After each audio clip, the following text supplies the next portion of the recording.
Shannon Sharpe might just be sitting on a serious grudge against Mo'Nique and Katt Williams.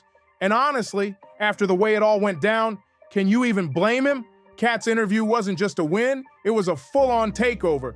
That one sit-down had clips flooding every single feed, and overnight, Shannon's couch went from just another podcast to the spot for raw, no filter, no PR honesty.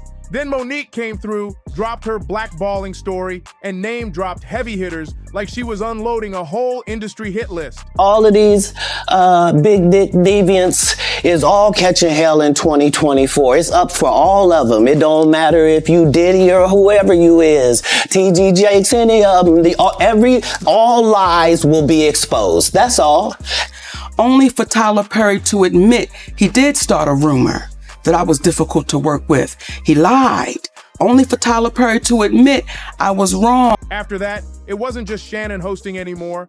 He was letting guests spill the kind of tea that usually stays locked in green rooms and private group chats. And that's when things got messy, real messy.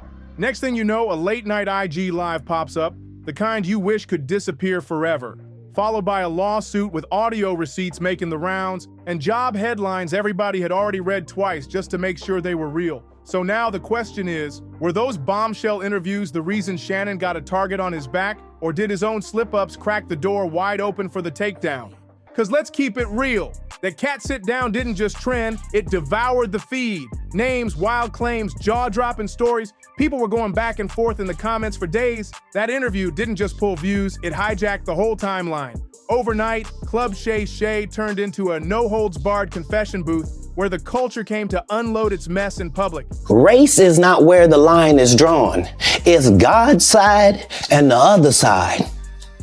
And we don't care nothing about the other side. Period.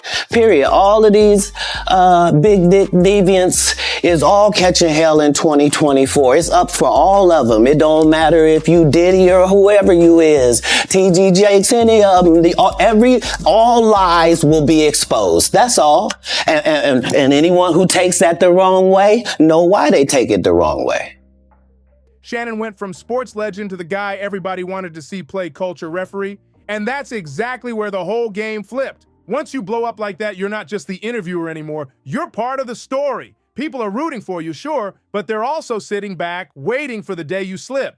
And you could feel it in the air. Yeah, Shannon was hotter than ever, but the vibe, it got colder. Those viral moments made him a household name, but they also painted a bullseye right on his back. Which is why, when the IG live scandal, the lawsuit, and the job drama all hit back to back, folks started whispering, maybe this wasn't just bad luck, maybe someone was setting him up from the jump. After Katt's interview shook the table, Mo'Nique came in swinging, keeping that momentum alive.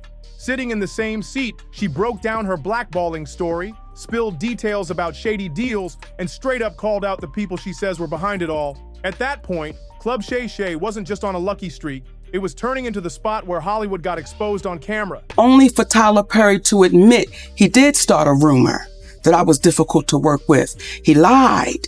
Only for Tyler Perry to admit I was wrong, and when my movie Boo come out, I'm gonna say that.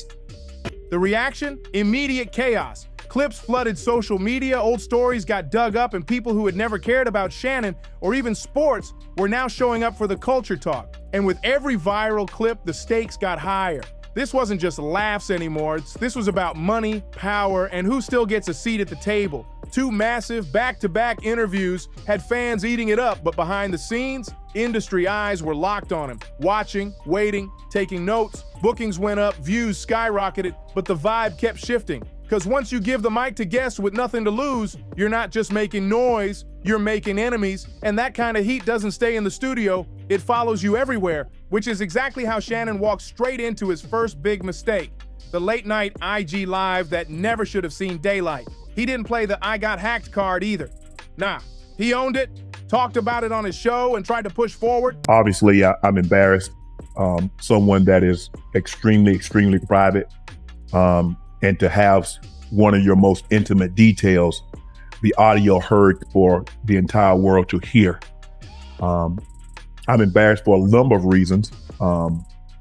People count on Shannon, Shay Shay Media, Club Shay Shay, Nightcap, ESPN. There are a lot of people that count on Shannon to be professional at all times. and I always try to be professional at all times. Even when I'm behind closed doors, I still try to remain a level of professional, although I'm in the privacy of my own home. But the damage was already done. The takes were all over the place. Some were clowning, calling it 50 Shades of Shay, while others were side-eyeing him like, funny how life humbles you real quick. Just days before, Shannon was throwing shade at Ocho, calling him unprofessional. And now, boom, tables turned, receipts in hand. But no matter which side you were on, the spotlight wasn't on his guests anymore. It was locked right on him. And before the laughter even died down, here came the next bombshell, the lawsuit. Not gossip, not whispers, real paperwork, real court. Gabriela Zuniga filed a $50 million case against Shannon, and her side didn't just talk. They came with audio receipts that exploded online like wildfire. It got reposted everywhere, chopped into 30-second clips that had the internet swearing they already knew the whole truth. Shannon fought back hard, said the clip was twisted, stripped of context, and nowhere near what the internet was making it out to be.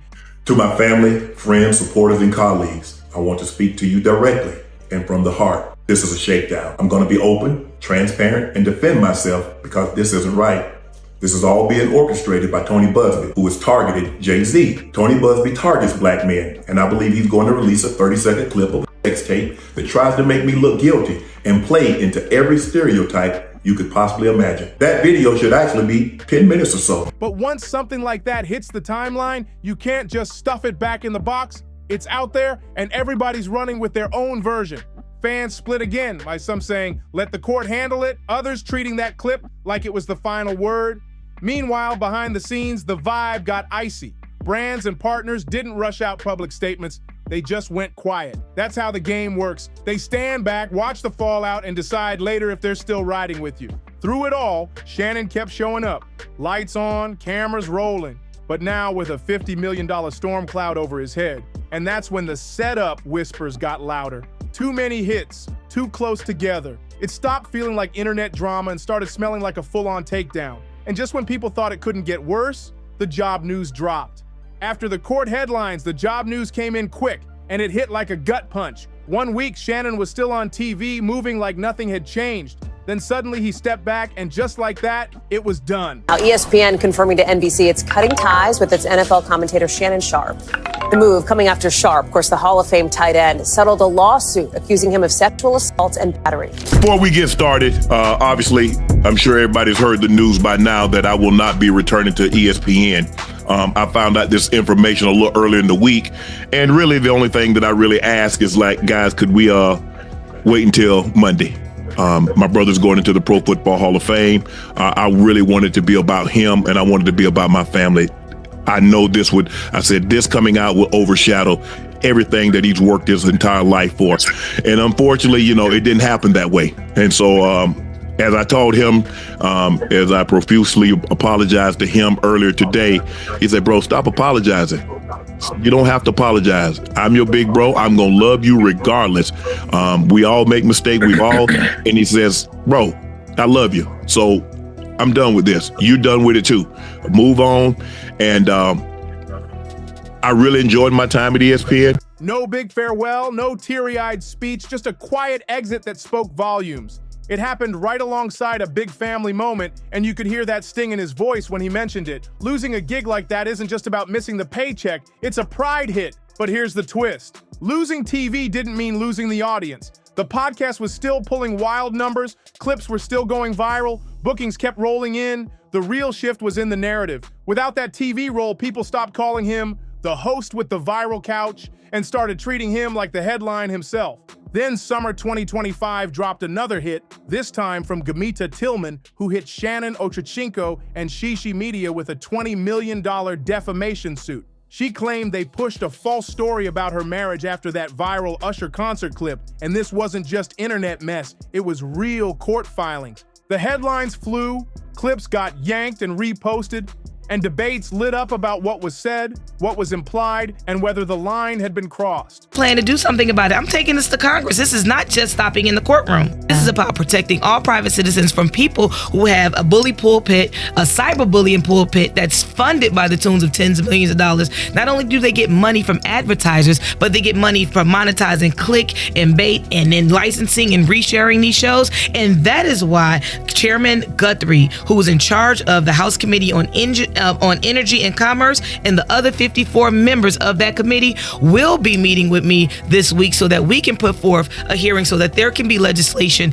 in place to be able to hold them accountable. I know that's right. Once again, Shannon wasn't reacting to guest drama. He was the drama. Now here's what people gloss over. Yes, the case was filed, and yes, some outlets later reported it was dismissed in federal court, but those updates barely made a sound. Not every platform ran the same details, and anyone who's ever been near a courtroom knows timing and paperwork can blur the picture fast. Bottom line, it was filed, it was public, and while it was active, it did real damage. Lawsuits like that slow bookings, scare brands, and keep your name tied to controversy instead of the work you're trying to do. And then there's the fan theory crew, the ones who swear those back-to-back Katt and Mo'Nique interviews kicked off the whole domino effect. Some say Hollywood made sure to clap back hard. It's a cleaner story.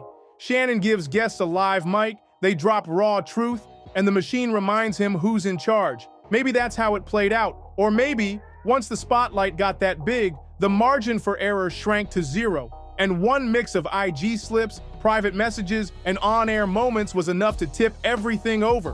What's not up for debate is how hot the fire got. After those interviews, the heat never cooled. Every week, it was another clip, another headline, another reason for people to pick a side. And once the lawsuit started flying, it stopped being gossip. It was legal, it was public, and it had real stakes. So here we are. The paper trail might be done, but the guessing game isn't. Was Shannon taken out by the system, or did he load the gun himself? With TV gone and legal trouble still hanging in the air, his next move could flip the whole story, or seal it for good. And if his name pops up in one more headline, we'll know this isn't just another chapter. This is the moment where it all turns or ends. Like, share, comment, subscribe, and trust me, you're gonna wanna see what happens next.